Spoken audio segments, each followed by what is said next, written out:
So welcome to the first video. Today I'm going to be talking about a few topics, the history and theory of semiotics, and then also product semantics, which relates to the reading that you've done with Klaus Krippendorff and Reinhard Butter.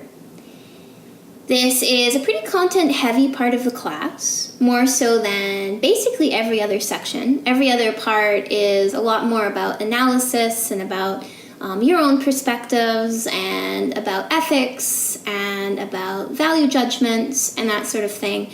Whereas this part is a lot about reading, trying to figure out what the philosophy and theory behind these topics involves, trying to learn some of the key concepts as well.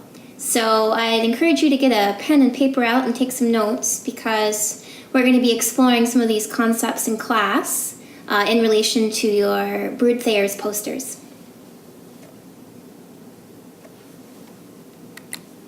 So semiotics emerged as a popular theory in the 60s, although obviously a lot of the theory for semiotics dates before that. So we're going to be looking at some of the big thinkers in this field during the presentation today. It came to design, however, in the 1980s with Klaus Krippendorff and some of his contemporaries. So we're going to be looking at what they brought to the field of product semantics and how they extended semiotics later on in the presentation. So first off, some of the theory and some of the philosophy behind these almost kind of intimidating concepts. So there are various traditions within semiotics. Semiotics being known as the science of signs, and it can also be called by different names. So in Europe, it's known as semiology, and in North America, it's known more as semiotics, which is the word we're going to be using here. And European semiology, otherwise known as the continental tradition, draws on the work of Ferdinand de Saussure, and the North American semiotics, or the American tradition, draws on the work of Charles Sanders Peirce. So apparently that's how you actually pronounce his name, as Peirce, not Pierce. And both of these guys were operating back in the 1800s and early 1900s. So Saussure and Peirce explore pretty similar ideas, but can actually be distinguished by several points. And if you do the visual signs readings, chapters 1 to 4, I understand that's a lot of reading, but it's actually quite a lovely book to read through and just look at some of the images. They talk a lot about these two different thinkers and what their theories are based on and also what distinguishes them. So Saussure talks a lot about linguistics and how words and language are signs, whereas Peirce has a broader focus and in a lot of ways is more applicable to design.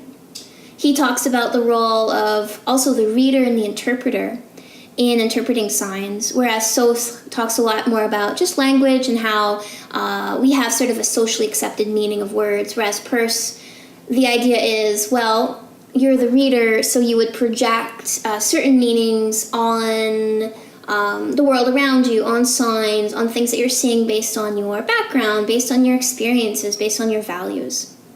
So this course draws on the work of both of these thinkers, as well as some more recent thinkers, and the people who have applied these theories to design. So starting out with lovely Ferdinand here.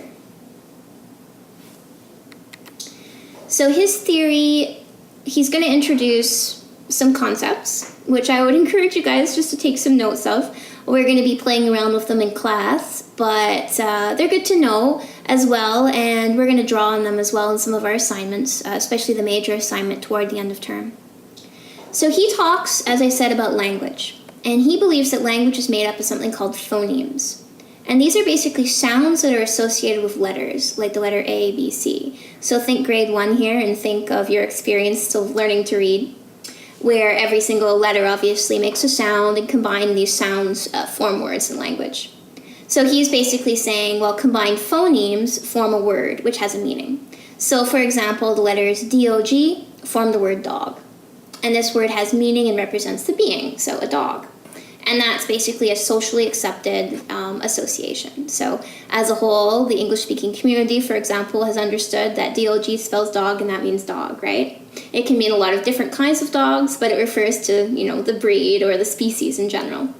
And that would apply to every language. So looking at how characters in various languages have certain sounds and certain associations, and how together they form words and ideas and sentences. So, other examples: dog, socks, squirrel, computer, iPhone, people, all sorts of things. So, that's sort of the basis of SOS theory. So, signs include a few different things. So basically, up until this point, we've been talking about signs as an idea, a general concept. So basically something you're deriving meaning from. Whereas when we're looking here at this theory, we're going to see that actually signs are a lot more complex, and we're able to pick them apart. We're able to see that they have various components. We're able to categorize them. We're going to come up with sub-concepts within them. So that's something that we're going to be entering into right now. So thinking about SOS theory, signs include something called a signifier and a signified. So in this case, a sign includes a signifier of dog and the signifier or the signified of dog, which it's referring to.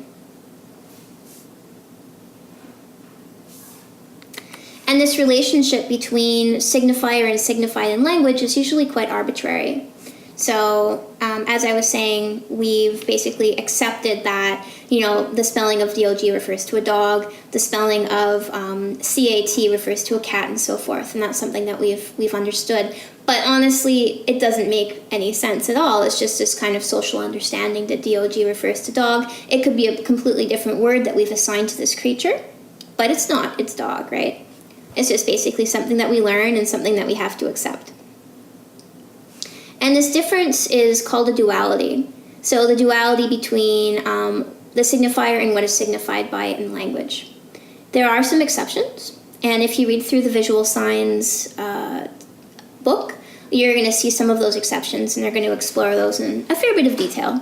So one exception would be onomatopoeic words, so like the word bang, which is a word, and what it signifies is basically a noise or a sound, right? But the word sounds a lot like the sound that it's referring to. So that would be an exception to this duality that we're seeing in language.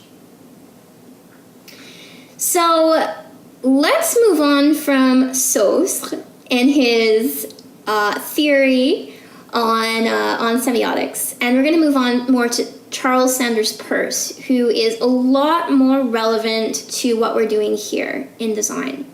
And he's going to extend a lot of the work of this other fellow, and he's going to contradict it in certain places. And this is where it gets quite interesting and quite applicable to design, although still pretty philosophical and theory heavy.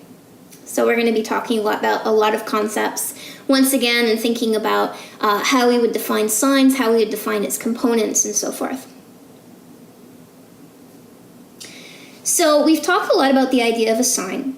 For example, that a puddle would be a sign of rain, or a medic alert bracelet would be a sign of a condition of some sort. And this is a pretty common understanding of what a sign is. In fact, that's basically the understanding that we have in language, because people understand what signs mean even if they're not taking this pretty specific class. But actually, what a sign is a lot more complex in Peirce's work. And he refers to signs mostly as relationships. It's a relationship between what we're seeing, what we're interpreting, what it means. And he creates this triangular model of a sign here.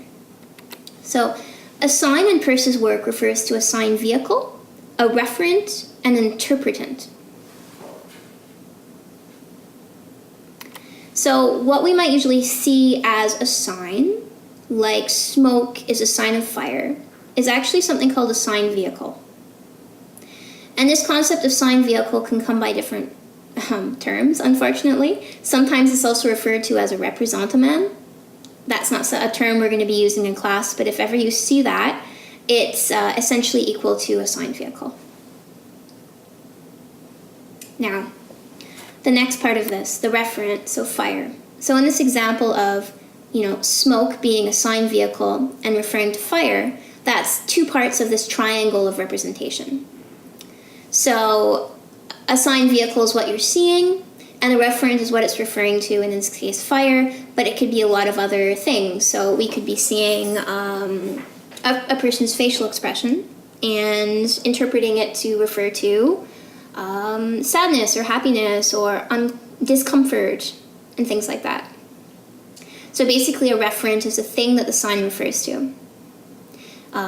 Just like sign vehicle can go by different terms, referent can as well. So sometimes it's referred to as object or external reality. And we're generally not going to use those terms in class, but in case you do see them, that just know that they are basically equivalent to referent. And if you're doing some of the readings which I've suggested in relation to this class, sometimes these other terms are used as well. So the last part of this triangle of a sign is the interpretant, and that's where it gets really interesting. So the interpretant refers to basically the interpretive process happening within a person. So it's basically this translation between the sign vehicle and the referent. So it's you looking at the sign vehicle, smoke, and thinking, oh gosh, that refers to fire, for example. It's that thought process.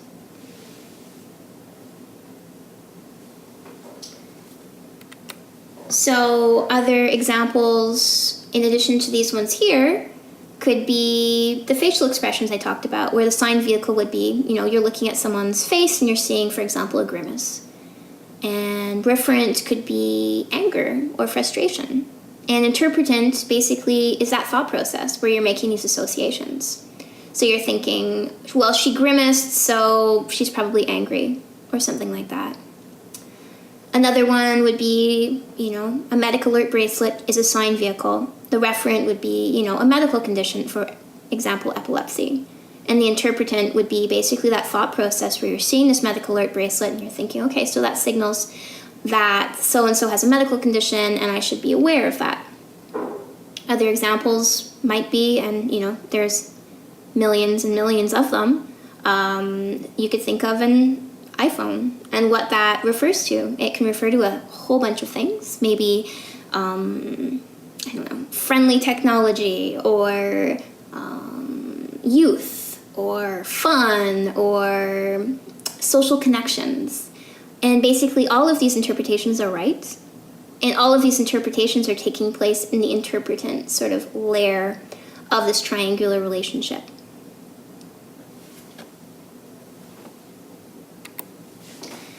So basically just expanding on this model, the interpretant, as I was saying, is a really interesting part of it and a really big part of it that we're going to be exploring in class here. So this translation between a sign vehicle and an external reality is based on so many factors. So based on learned knowledge, previous experience, social and cultural norms, and these of course vary from person to person.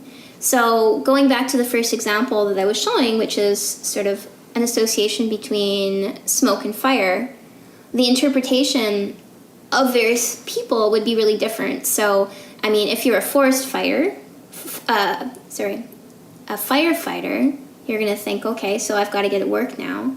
If you're a forest ranger, you could be thinking, well, maybe this is a controlled burn and this is intentional.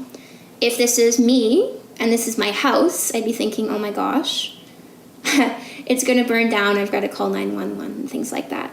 So basically, we're thinking a lot about the interpretant, their positioning, and sort of their relationship to the sign, vehicle, and the referent. This transfer of meaning, so where we're deriving meaning from what we're seeing and what it's generally associated with, is actually something called semiosis. So that's a key concept for you. And there's also this idea of unlimited semiosis. So if you're seeing smoke and you're thinking fire, it would go beyond that. It's not just, so there's fire now. It would be, okay, so I have to call 911. And then maybe, okay, so now I have to, get some of my valuable possessions out of my house. And then I have to. So that sort of process of, you're seeing something, you're thinking something, you're doing something, it makes you think of other things. That's unlimited semiosis, and that's something that we undergo basically every time that we see our, the environment around us. So, and that would apply to designed objects as well, where we see something, we think of its functionality, then we think of how we could apply it, and we think of maybe previous experiences using it or memories associated with it. So there's all sorts of extending interpretations coming from the objects that we see and the interpretations that we have in the world around us. So when we're looking at a model like this triangular model, it seems relatively simple, but actually it can expand and it can extrapolate really to an unlimited, just in an unlimited way.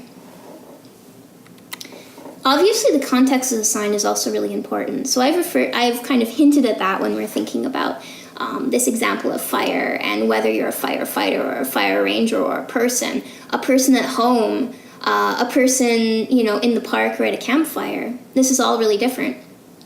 So, for example, in the context of my home, I'm going to be horrified if there's a fire. But in the context of like a park or a campground, I might be thinking, okay, this is maybe a barbecue or this is a campfire and this is a good thing. So your interpretation could be, well, I see smoke, so Ellen must have lit the barbecue. I've arrived just in time. And so basically this specific context where we're thinking about location and timing, where this sign relationship takes place can be called a semiotic moment, which is basically the context where you're seeing it, where it's placed, and so forth. And that makes a big difference in design objects as well. So if you're looking at a certain product in a certain environment, it's going to have a different interpretation and a different meaning. So if you're seeing it in a store, it has obviously a different interpretation than if you're seeing it in the home. Or if you're seeing it in a context for which it was designed. So maybe a piece of office equipment within, a business setting. But then if you're seeing it at home or if you're seeing it in a kindergarten, it might seem out of place and your interpretation will be different and your reaction to it will be different as well. A great example of this relationship and the various different interpretations that we can have of, basically what we see around us are emojis. So, looking at this relationship here, we have this, crying emoji. But obviously it can refer to a lot of different things. So it could be crying or it could be watering eyes. So my interpretive process might be saying, well, I'm going to use this in a text message, and it's going to refer to this idea that maybe my boss had me cutting onions all day at work, so my eyes are watering like crazy. Or I'm cooking this meal at home, and oh my gosh, it's just burning my eyes. Or maybe you might use it in a text message or see it in a text message in reference to something that's actually sad. Like, you're texting someone, oh my God, my cat ran away. Or have you seen that show? It's absolutely tragic what they do at the end. So basically, there's all sorts of different interpretations of signs, and we're really familiar of these ones when it comes to emojis and things that we're using and seeing every day. So here are a few particularly ambiguous ones in my view. And, obviously some of them have sexual connotations, some of them have different connotations based on where you are and within which culture you're operating in. So I think, for example, the star can sometimes refer to dizziness, whereas I don't think it does here in the US. So kind of a fun fact in relation to emojis is actually they're causing a lot of problems in court situations where, they're being shown as text messages and communications to a jury, and the jury is actually having to sort of interpret them and kind of figure out what a person might have meant by that. So, for example, someone uses a gun in their text message, and is it, oh my gosh, this is just so boring, I want to, I just want this to be over or something, or is it in relation to actual violence or a threat of violence? Or if you're using something that's potentially sexual, like the eggplant, is that out of jest, or is that a threat, or is that wanted, or is that unwanted, and so forth. So there's all sorts of various sort of interpretations that we can have from objects, especially from emojis, and it's kind of funny to think that this is causing some difficulties in the courtroom and in the world around us. So moving past past this discussion of these concepts and these theorists into what this actually means for design. That's what we're going to be doing now. And I'm going to be talking about these applications of Peirce and Soth's work, as well as kind of going into this idea of product semantics, which I'm going to be exploring in a few slides. So, the models of sign relationships can be applied to design products.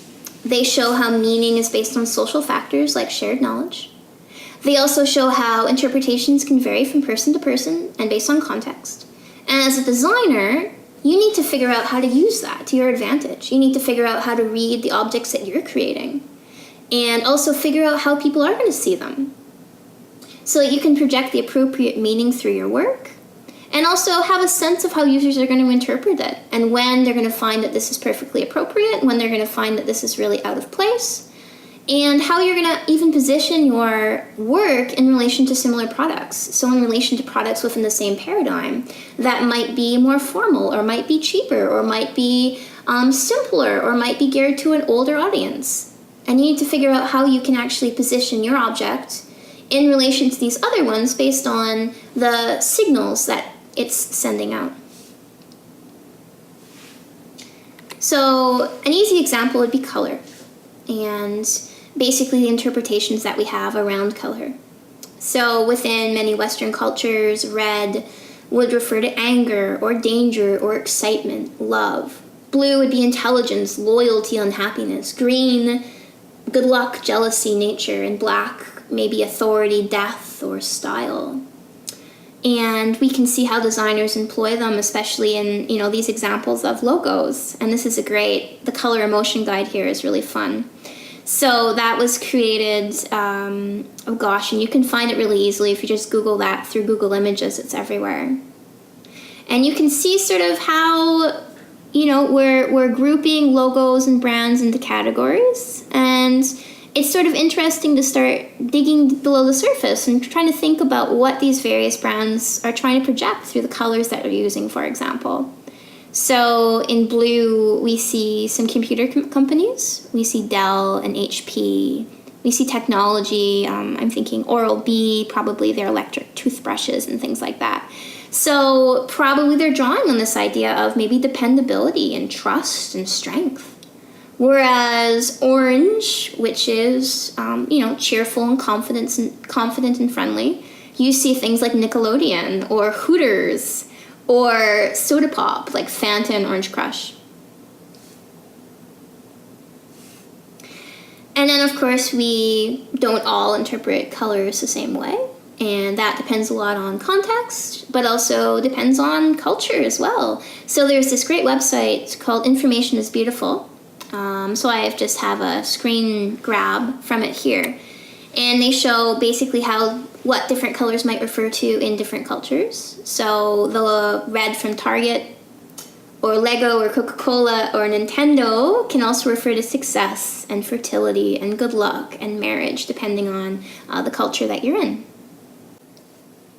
So just a close-up view here, where you can. It's kind of confusing to sort of get your head around at first, but it's actually really cool. So the A through J, so the letters refer to different cultures. So for example, Western or American, Japanese, Eastern European, South American. And then there's all sorts of different meanings and emotions associated with them. So, one is anger. And if you kind of move around the edge of the circle here, we can see how anger can be associated with all sorts of different colors depending on culture.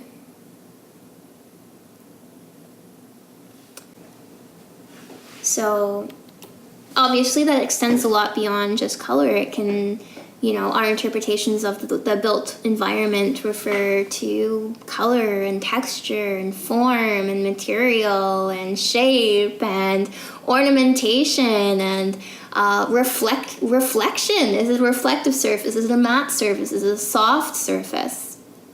And that's really big, and that really impacts sort of how we perceive objects, how we perceive the world around us. So just a really simple example of doors, where it can refer to entry and exit, but also beyond that, welcoming or relaxation or power or authority.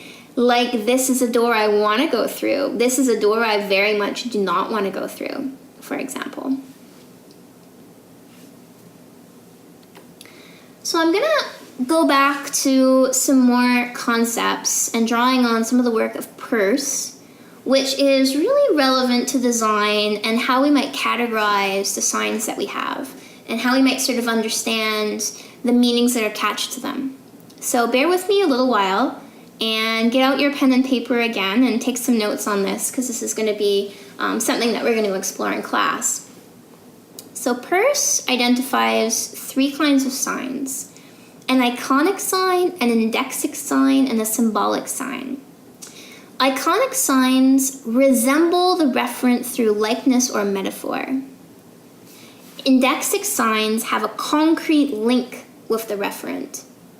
And symbolic signs have a learned symbolic link between the sign vehicle and the referent.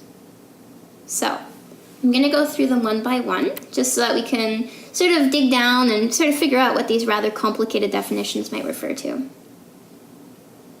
So, an iconic sign resembles the referent through likeness or metaphor. So it could be a photograph of a person, or it could be a product that expresses an emotion through its form, which is something that we've explored in class here. So this idea of a product that, is sad, or that is peppy, or that is, sluggish. We've all seen products like this, and that would be sort of an iconic thing where there's this association between form and this reference to a mood or reference to a feeling. And a really direct reference, something that looks like or resembles a facial expression, for example, or a body position. The next one is indexic. So it's this idea of a concrete link with the reference. So that could be a compass that references direction. That could be a thermometer that shows temperature. And here I'm thinking of basically those more old school mercury thermometers where you're actually able to see the temperature on the scale, and you're able to see, okay, so it's about 70 degrees or it's about 90 degrees and so forth. And a compass where there's this little dial kind of swerving around depending on direction.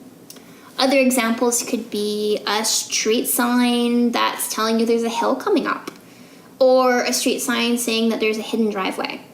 So basically, it's something that's referring very directly to to a reference. So it's referring very directly to a temperature, or an action, or a situation. And now symbolic, and that's one of the really big ones and one of the more fun categories to play around with. So that's basically a learned symbolic link between the sign vehicle and the referent. So racing stripes signal a fast vehicle. Well, racing stripes on your pants signal, athletic clothing, or the idea that the flag can represent a country, or the idea that the Red Cross, is a signal for help and aid in healthcare.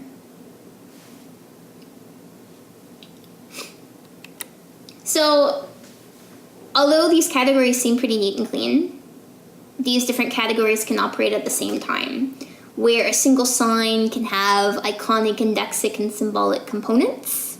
So thinking about, maybe how color and form and texture can kind of interplay within a single object, or within a single kind of component of an object.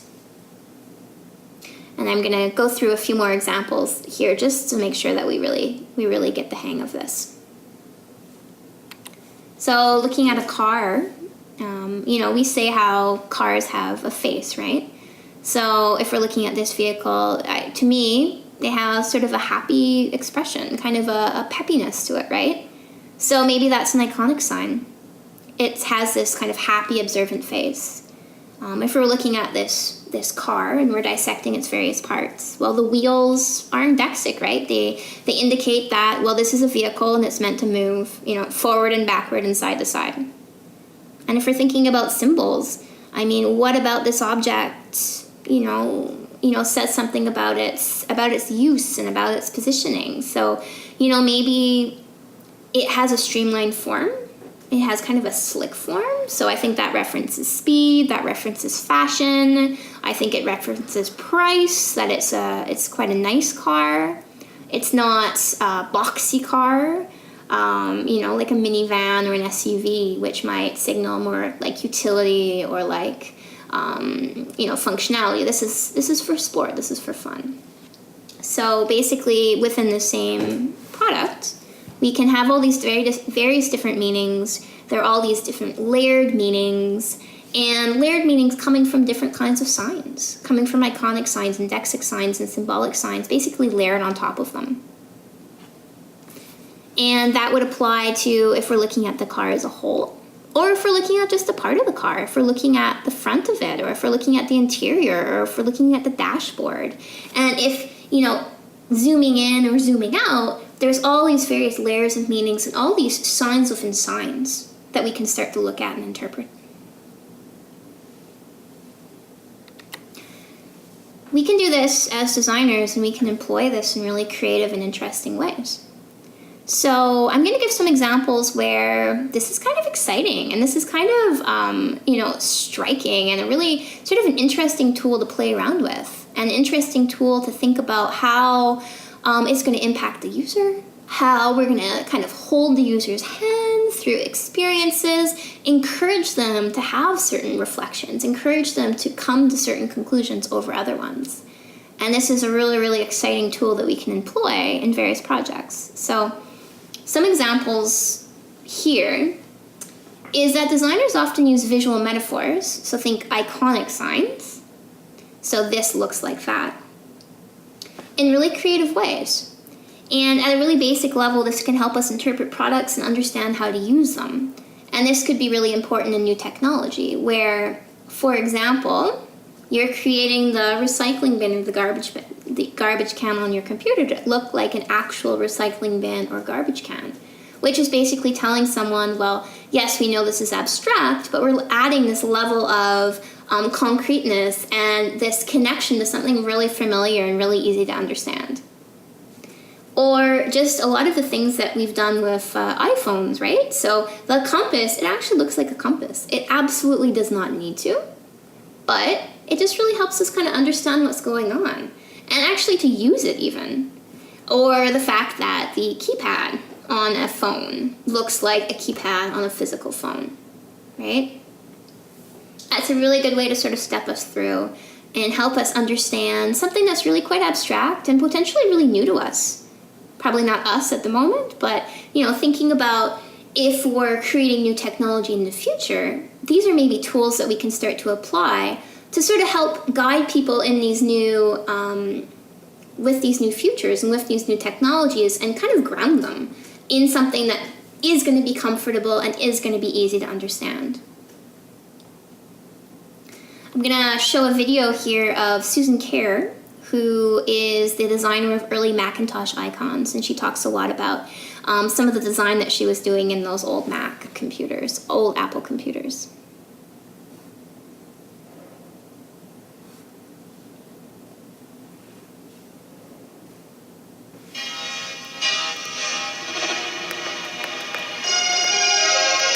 Making mosaic ashtrays was probably my earliest foray into digital design. Maybe there's just something about arranging tiles and squares. My high school friend, Andy Hertzfeld, who was working at Apple, he needed some graphic design help.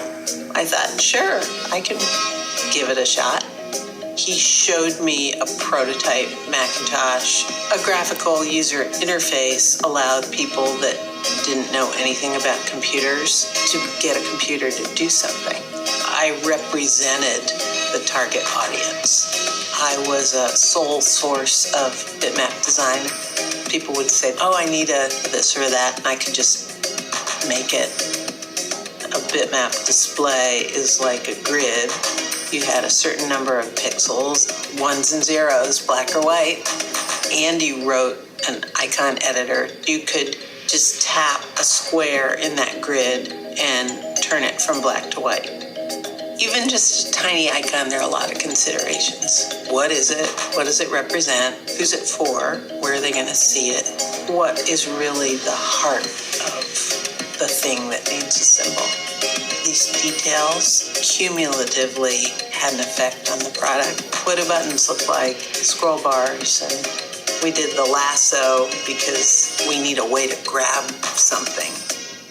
I was asked to do an image while the computer was booting up.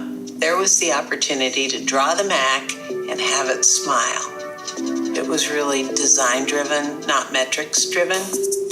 It would be friendly from the get-go.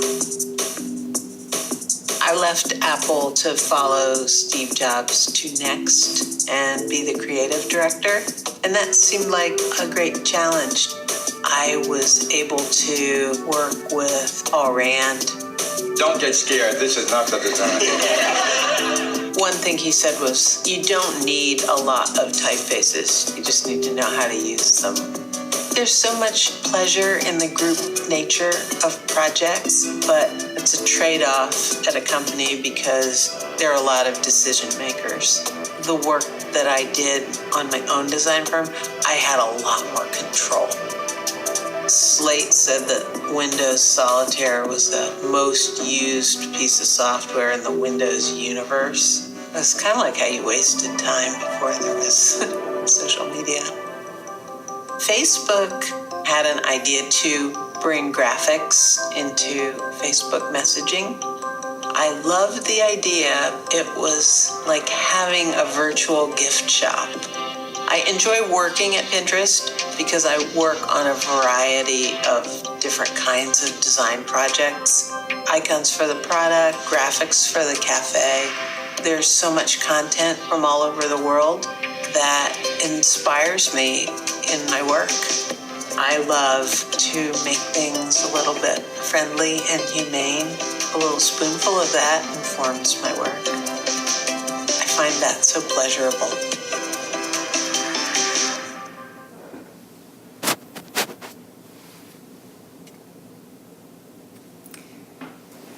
Some other examples, and I thought that video shows a really great example of how she entered these icons into early, computer imagery and sort of helped basically hold people's hands and walk them through this new technology. And it continues today as well in a lot of the work that she's doing, and this idea of how she's added a little pin to Pinterest and so forth. It's absolutely adorable, and I think that's what we're seeing in a lot of the most accessible technologies that we have.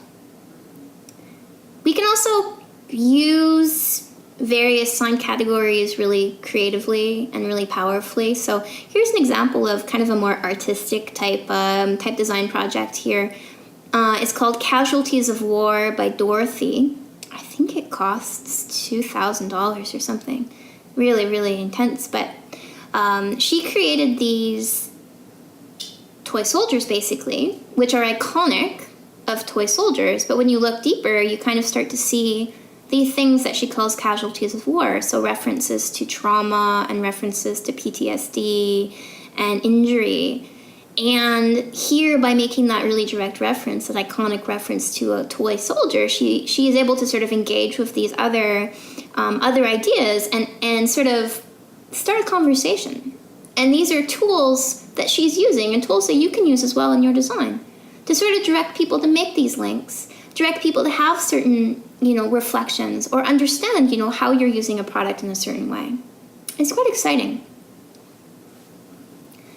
So, combinations of signs. There isn't just one sign, there are infinite signs, and we're continually reading the multitudes of signs and deriving meaning. That's just basically how we operate in the world, how we understand our surroundings, how we operate as designers. And meaning comes from associations between signs, where we're bringing these various things together. So if you're looking at an object and you're thinking of how there's actually these signs within signs within signs within a single object, and then that object is next to another object, and what is the meaning of them individually, and what is the meaning of them together? And what kind of a sign does that create if you're looking, for example, in an office space and you're looking at all the various equipment that is within the space? What does that signal versus, looking at each individual object independently? So this complex and building relationship between signs is called a syntagm. Not sure how to pronounce that, but in any case, a syntagm is a series of signs where meaning is derived from the individual signs in their combination. So a shirt is a syntagm of a collar, cuffs, sleeves, front and back panels. An outfit is a syntagm of a shirt, pants, skirt, shoes, hat, etc., right? And the interpretation of each piece of clothing and the outfit as a whole could be, well, this is a sporty look, or this is a formal look, or this is a Halloween costume, or this is a hipster look, or, basically whatever. That applies to basically any piece of design. And this is a really creative and complex process that designers can engage in, where we're thinking about all these various signs that we're injecting into our products, but also that users can, can take part in by the objects that they choose to purchase, the things they choose to surround themselves with, what they sort of bring together in their environment as well. So looking at basically what you choose to wear, the kind of objects that you fill your homes with, what you're, putting on your desk at school. These are all, choices, and they're telling a story, and they're representing maybe your personality or your identity, or they're communicating to others in so many really complex ways. So here's another really interesting concept, which is called a paradigm. So signs are grouped and categorized into something called paradigms, where every group of signs or paradigm have commonalities as well as distinctions. So basically, pens, ballpoint pens, is a paradigm of products. Sans serif fonts is a paradigm. 2017 sedans is a paradigm. Smartphones are a paradigm. And a key criteria basically is that you can substitute one item in the paradigm for another. So for example, I want a sedan. I want a 2017 or a 2019, sedan. I want something that's new. I want something that's, slightly used. I want something with, 4 or 5 seats, right? And basically all sedans within this paradigm are pretty similar, but have subtle differences, thinking about, for example, mechanics or fuel efficiency or style, and what it means to me to be a driver of these various different vehicles could be really different. What does it mean to be a driver of a BMW versus a Kia versus a Volkswagen versus a Toyota? I think socially we have all these understandings, right? We have this vision of what, a Toyota driver, might be like versus, a driver of a different kind of vehicle. And as a designer, we have to think a lot about basically the meaning that we're projecting through the objects that we create. And also, really importantly, how do our objects, our creations, compare to other products within the same paradigm?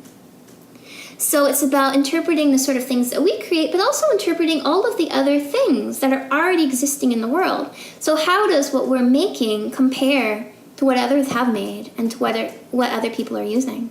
So if you're creating a vehicle, you're part of this team that's working on the vehicle, of course you need to think about all of the other various vehicles within this paradigm, what they offer, what yours offers, how does yours compete, how does yours, fill a need perhaps that isn't already, filled.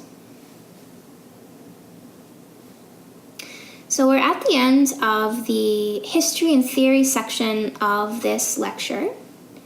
And we're going to move on to product semantics. So this is basically the extension of semiotics and basically this philosophy and theory that's been developed by these, really quite abstract thinkers into something that's applied to design.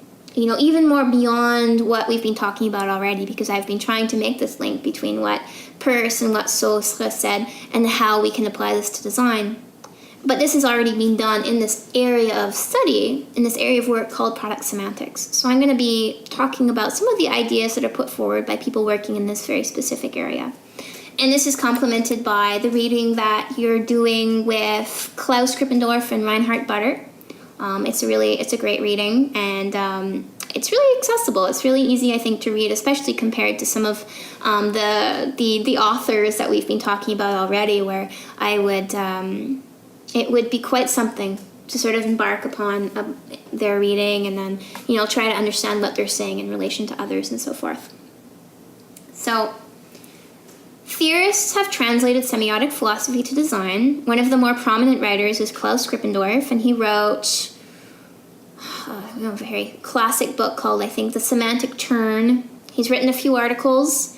He's also written the article that you're reading with Reinhard Butter, where they're defining product semantics and they're exploring a lot of really interesting ideas surrounding the application of semiotics to design. It's an older text, obviously, and I think you can tell that through some of the examples that they're giving and the photos that are included. But I think that it's still really relevant, especially just based on, the fact that it's quite a fundamental read. So they define product semantics as the study of the symbolic qualities of man-made forms, human-made forms, I guess, in the cognitive and social contexts of their use, and the application of the knowledge gained to objects of industrial design. So if we're looking at some of the parts of this, or if we're going to dissect this definition a little bit, it's talking about symbolic qualities. It's talking about, personal reflection and social context, so how we're interpreting these qualities. And then also application of this knowledge to ID. So how are we applying symbols and interpretation to design work and what we create as designers? So they go back to that triangular model that Peirce presented, right, between the signed vehicle, the referent, and the interpretant. So Krippendorff and Butter noted that this triangular relationship between signed vehicle, referent, and interpretant isn't always present in product design. And sometimes the signed vehicle and the referent actually merge. I'll give you an example of what I mean by that, or what they mean by that. When you see a chair, well, it's a chair. It's the vehicle and it's the referent in one. Or, just like this button, the signed vehicle is a button and it refers to a button, right? But these categories merge in something called denotation, which is more of a surface level and sort of objective reading of the world around us. So the denotation of that button is that it's a button. Sure, yeah, that's right? That's how it functions. This is a button that you can push to activate something. This is a chair that you sit in. This is a car that you drive. But I would argue that these categories are less directly linked in connotation, where connotation refers more to interpretation based on your experience, your background, your culture, your community, your understanding of this artifact. So yes, it is a button, and yes, it does refer to that technically, but it also refers to, emergency or control. This is not a happy button, right? There are, buttons that you might push to turn on a blender, or there are buttons that you might touch to turn on a light in some cases. But here, this is like a button for emergencies, I think.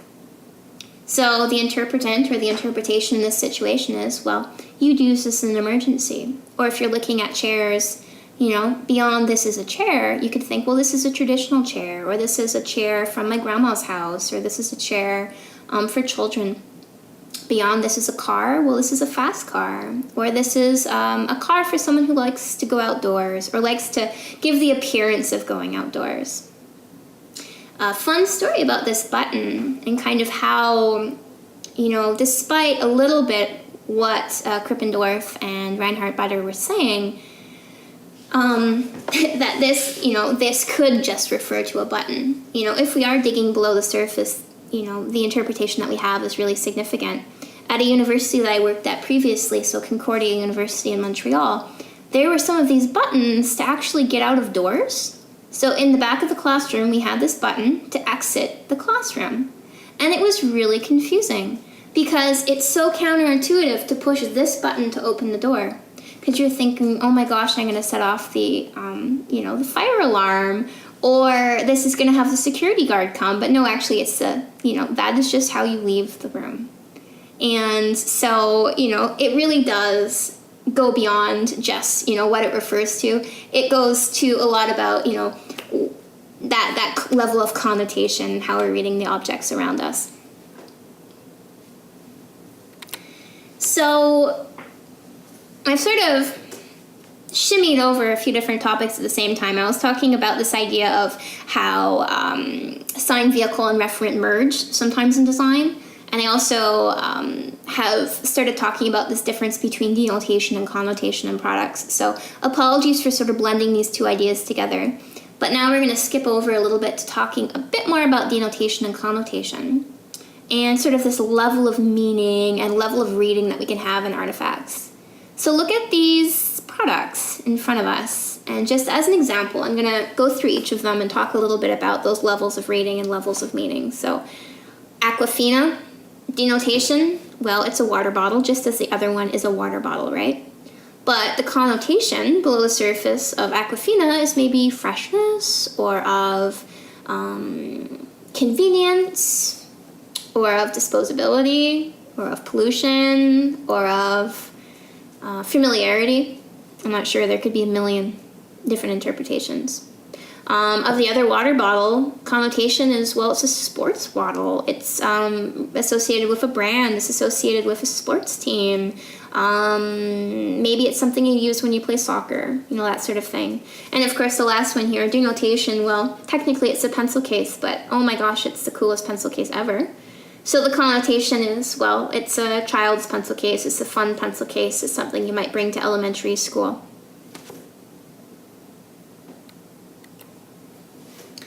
So I'm going to start talking about some of the other ideas that Krippendorf and Butter talked about in their article. So they have added more complexity to our understanding of the meanings associated with products. And as we've discussed, designers can work certain meanings into products, but users can also form their own interpretations, right? The thing is, these might or might not align, where users can make up their own minds and create meanings that you could never expect of your design. And I'm sure that's very true, even for some of the things that you guys have created in your program so far. Maybe you've created these artifacts and you've gone home and you've shown them to your friends, your family, and maybe they come up with this interpretation or this idea about the artifact that you just would have never imagined. And that's just how it goes. So Krippendorf and Butter, for example, talk about how designers aren't solely responsible for developing products. There are so many different stakeholders in product development, as well as in use, right, that could modify its meaning. So this is in the article here, where they show this model of the design process, basically, or part of the design process, and kind of how an idea can kind of transform and between the designer and the user, and how the meaning, for example, can also transform. So, you're a designer and you have this idea, but you're part of a team, right? And then, this idea of realization. So when it actually comes time to create it, when it comes time to manufacture it, are there certain things that change? Are there certain realities that you need to address? Are there certain things that get simplified, for example? And then thinking about sort of how it's presented in the world, the marketing team or the sales, how is it presented in the store? How is the salesperson positioning this object? How are they interpreting it? Because of course this person also is projecting their understanding onto the artifact and communicating that with the buyer, right? And then the meaning transforms again once the person actually, purchases and uses this object. So the meaning transforms. And this is really important in Krippendorf and Butter's writing, how it transforms through use as well. Your interpretation of the object transforms as you use it. Where are you using it? Based on your background, based on your experiences, based on conditions of use. And that's something that they show also in this this other model that I've grabbed from, I think, a different one of Krippendorf's articles. he talks about also how product meaning evolves over time, where meaning can actually become clearer and can change as people learn to use a product and it becomes imbued with memory. So you've got this new, I don't know, pair of sneakers. And, the meaning, extends over time. You start to have these emotions and these experiences associated with it. Maybe it was a product that you purchased with a friend. Maybe it's something that you wore on an important day. Maybe it's something that you wore on a sad day. And that sort of transforms the meaning and evolves the meaning and makes it a lot more complex. And also, we learn how to use product through experience. Maybe we discover a new feature or a new application of a product that we never had thought of before. So basically, there's this idea that interpretations of objects can change. They're not always the same. They're not always the same at various stages of the product life cycle as well. And they become, just more complex and transform over time. So a few things to consider in design. So Krippendorff and Butter give some sort of tips to designers. And here are a few sort of suggestions from product semantic theory about how you might sort of apply some of the things that we've been talking about in your product design work. So this is drawing quite a lot on the Krippendorff and Butter writing on page 6, where they're talking about channels influencing product use. So, as designers, you can embed symbolic and semiotic meaning into products through form, color, texture, material. You can communicate through displays like screens and graphic elements and icons and text. And, in Krippendorff and Butter's writing, they talked about, the importance of information displays, graphic elements, form, shape, texture, indications of internal states. I think that's a really quite important part of the reading and something that we're going to explore in class as well. It's important to note, though, that Krippendorff and Butter are critical of this idea that we can embed meaning into products, especially at sort of a surface level. They say at one point, that we shouldn't just kind of tack on, a meaning, where I think they say directly, chrome or decor as signs of value. So this idea that we can, add chrome or add ornamentation to an object and make it appear valuable, whereas, value and importance is a lot deeper. And it should be through a lot of different aspects of the artifact, and also, just based on how it's presented to people and how they're using it in their lives. Some other tips, basically, for design based on product semantics would be to provide enough cues to make your product identifiable and indicate how to properly and safely use it. So if you're creating a coffee maker, it should, be clear that it's a coffee maker, and you're not too confused. Of course, a little bit of mystery and a little bit of creativity is great, but there's a balance as well. There's kind of how do you create something that, references its use, perhaps without giving that away, if that's something that you're aiming for. Or potentially, how do you make something that references its use that is so completely intuitive that anybody is going to be able to figure out how to use it without even reading the instructions. It really depends on your goals. And something that Krippendorff and Butter are pretty keen on is making sure that no one's going to hurt themselves with your artifact as well. So indicating how you might use it without kind of cutting your finger off or burning yourself. So it's that intuitive aspect of design, as well as kind of guiding someone through use and guiding someone through sort of a safe use of the artifacts around them. Making sure messages aren't contradictory. So if there's an indication that maybe you're supposed to hold something by, this the body of the artifact versus, a handle, don't sort of give various contradictory messages. You can give a few different messages, maybe even at the same time, that maybe this is how I'm actually supposed to use the object, maybe this is how I would pour it, for example. They suggest following known conventions, and I think that's pretty important. So knobs turn from the right to left. Grips indicate where to hold a product. As much as it's important to be creative and have some fun, We shouldn't be messing with people here, and we should be sort of drawing at least on some known conventions in our artifacts. And even providing redundant information. So the idea that if you have an on button, it could be placed, in an obvious location. It could be red. It could be rounded. It could sort of ask for you to push it, basically. So this idea of giving all sorts of layered cues to the user to sort of understand what this artifact is, how you're going to use it, how do you use it safely and properly, and this is really important things to consider. It's also important to think critically about our own positioning. So how, as a designer, does our understanding of an artifact change from how maybe a user would see it? So based on your role as a designer, as the person who's created it, as an expert in the area versus someone who's maybe not an expert? How does your own experience or background or culture also change the way that you view this artifact, and how might it be seen differently by someone else? These are really important and interesting questions to explore, and things that we're going to be talking about throughout the semester. It's important to think deeply about other possible interpretations, and also think about doing user research, which I believe you're doing as well in another class this year. So, all very exciting.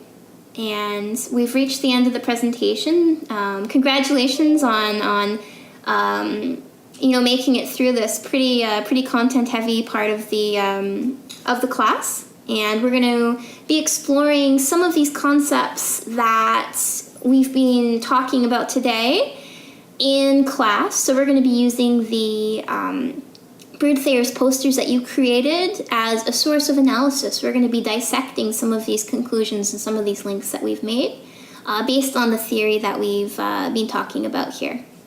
So, see you in class.